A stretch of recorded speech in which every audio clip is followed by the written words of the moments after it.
OutDaughtered fans don't know Adam Busby's side of the family all that well.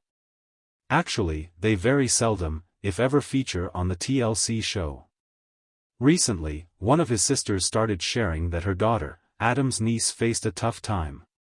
Naturally, TLC fans wondered what was wrong with Blake and the Quint's cousin. Read on to find out. OutDaughtered Adam Busby keeps his family private.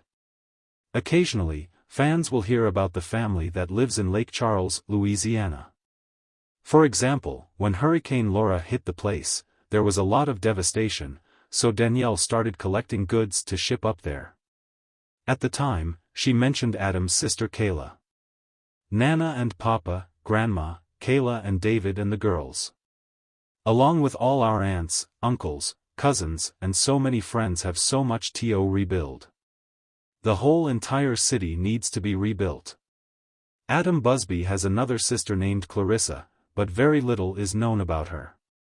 TLC fans discovered a while back that Kayla is married and has children. Sometimes, she appeared in Adam's YouTube videos. Amongst the kids that Kayla Busby and her husband David O'Neill raise, is Isla. She's very pretty, recently performed in her first pageant, and makes her mom very proud. However, posts suggested that she was not well. OutDaughtered fans wonder about Adam Busby's niece. Kalia Busby O'Neill started posting on Instagram and Facebook about how she worried for Isla. In one of her posts, she said, "It's been a rough week for my girl. Thankful for these smiles and happy moments." In another post, she sounded tired and upset and prayed for the strength of God to remain thankful that her daughter would leave the hospital. So, it sounds like Isla isn't well, went to the hospital, and will leave alive. But, what is the actual problem? On Reddit, an OP asked if anyone knew what was happening with Isla, the niece of Adam Busby. At the time of writing this article, nobody seemed to know. Checking it out revealed that details came from the OutDaughtered star's sister on Facebook. In the comments, people sent in their prayers, but not everyone knows what was wrong with Adam Busby's niece. However, when a follower said they didn't know what challenges Isla faced, her mom explained. Prayers won't hurt. OutDaughtered fans might want to say a few prayers or send some positive thoughts the way of Adam Busby's mom and her daughter. In her reply to the follower, Kayla said, "She is currently on homebound due to losing the majority of her vision. We've seen more doctors these past few weeks than I want to count. We are praying and believing her sight will be fully restored." The post that went up on October 25 preceded the story about her girl leaving the hospital. So, it seems as if the surgery happened recently, and either it was not successful, or her mom is praying that either way, her daughter will be blessed by God. Are you sad to hear that Isla, a cousin of the Busby Quints, is fighting for her eyesight to be restored? Her mom is trying so hard to be brave and keep the faith. Certainly, it wouldn't hurt for TLC fans to send some prayers her way. Come back here often to check for more news about the cast of OutDaughtered that airs on TLC in season. Sure, here's a creative story featuring Adam Busby and a situation where his niece needs big prayers. Adam Busby stood by the window, gazing out at the serene Texas morning. The sun was just beginning to rise, casting a warm, golden hue over the landscape.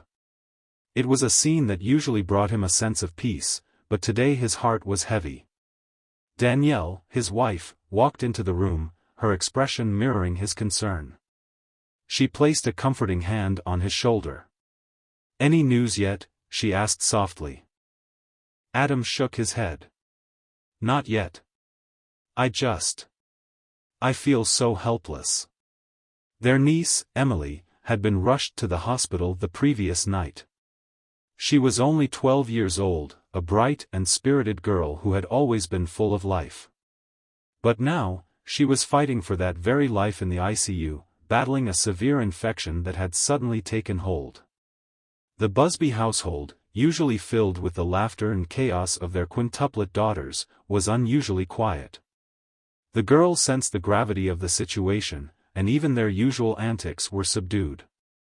Adam and Danielle had explained to them as best they could, but how do you convey such fear and uncertainty to young children?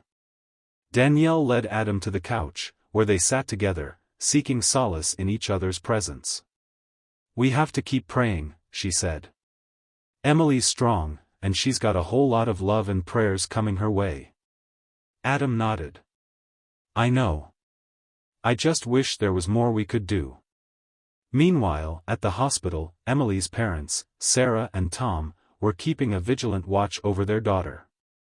The doctors were doing everything they could, but the infection was aggressive.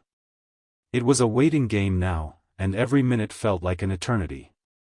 Sarah clung to Tom's hand, her eyes red from hours of crying.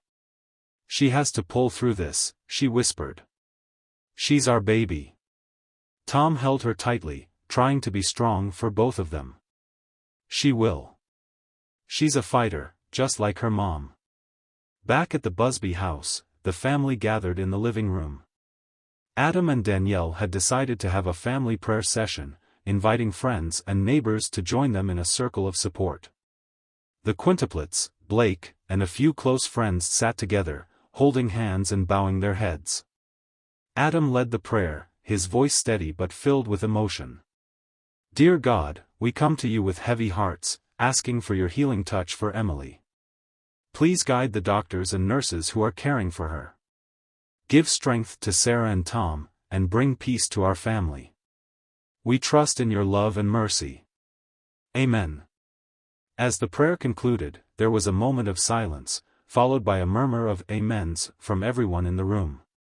Danielle squeezed Adam's hand, her eyes meeting his with a look of determination.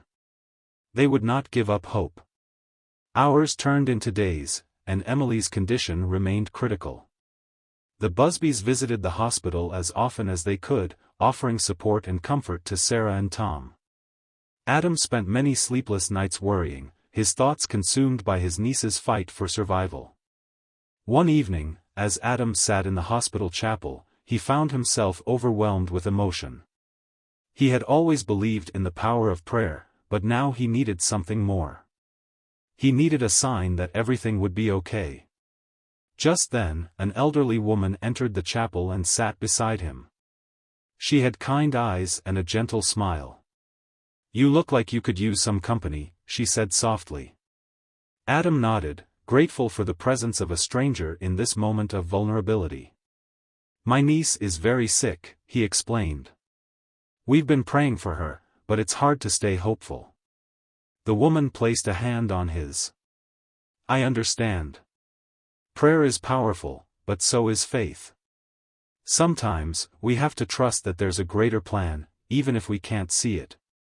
Adam listened, feeling a strange sense of comfort wash over him. "Thank you," he said. "I needed to hear that." The woman smiled again. "I'll keep your niece in my prayers too. Remember, miracles happen every day." As she left, Adam sat quietly, reflecting on her words.